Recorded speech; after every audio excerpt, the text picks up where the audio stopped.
महाआदिशक्ति वेद माता और परम पूज्य गुरुदेव के श्री चरणों में सशत वंदन करते हुए गुरु सत्ता की सूक्ष्म उपस्थिति में आज के प्रसंग को शुरू करेंगे।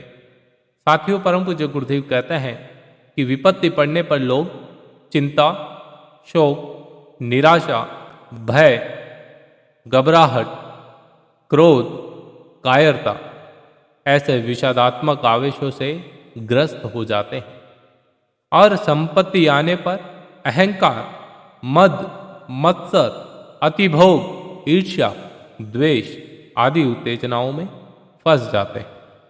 ये दोनों उत्तेजनाएं मनुष्य की आंतरिक स्थिति को रोगियों, बालकों एवं विक्षिप्तों जैसी कर देती है। ऐसी स्थिति मनुष्य के लिए विपत्ति, त्रास, अनिष्ट, अनर्थ, अशुभ के अतिरिक्त और कुछ उत्पन्न नहीं कर सकती। परम पूज्य गुरुदेव कहते हैं कि जीवन एक झूला है जिसमें आगे भी और पीछे भी झोंके आते हैं। झूलने वाला पीछे जाते हुए भी प्रसन्न हो जाता है और आगे आते हुए भी अनियंत्रित तृष्णाओं की मृग मरीचिका में मन अत्यंत दीन, अभावग्रस्त और दरिद्र की तरह सदा व्याकुल रहता है।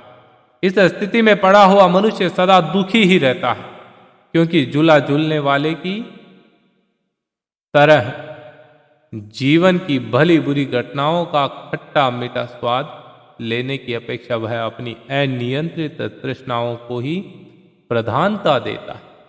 सबसे बड़ी दुख के कारण की जड़ तृष्णा है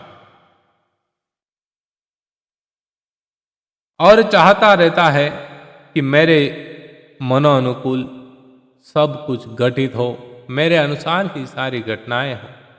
ऐसा हो सकना संभव है क्या? जरा सोचिए, क्या ऐसा संभव है कि सारी घटनाएं आपके अनुसार हो? ऐसा संभव नहीं। इस प्रकार के दृष्टिकोण वाले मनुष्य सदा असंतुष्ट, अभावग्रस्त और दुखी ही रहते हैं।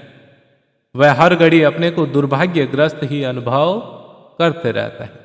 प्रिय साथियों, कभी भी अपने आप को उद्विग्न मत होने दो।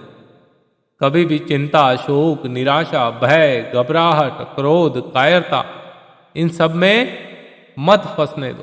साथ ही साथ अहंकार, मद, मत्सर, अतिभोग, ईर्ष्या, द्वेष इन उत्तेजनाओं से भी अपने आप को दूर रखो।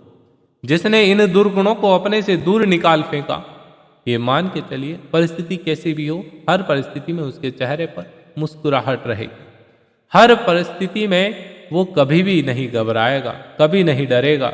एक वीर की भांति परिस्थितियों से संघर्ष करेगा, लड़ेगा और जीत कर आगे बढ़ेगा।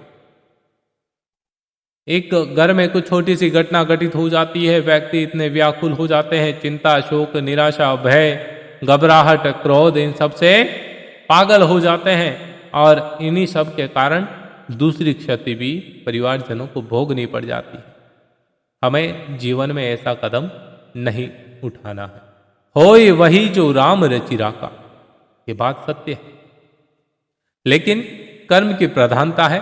आप कर्म करिए तो प्रभु भी आपकी सहायता करेंगे। जय श्री राम।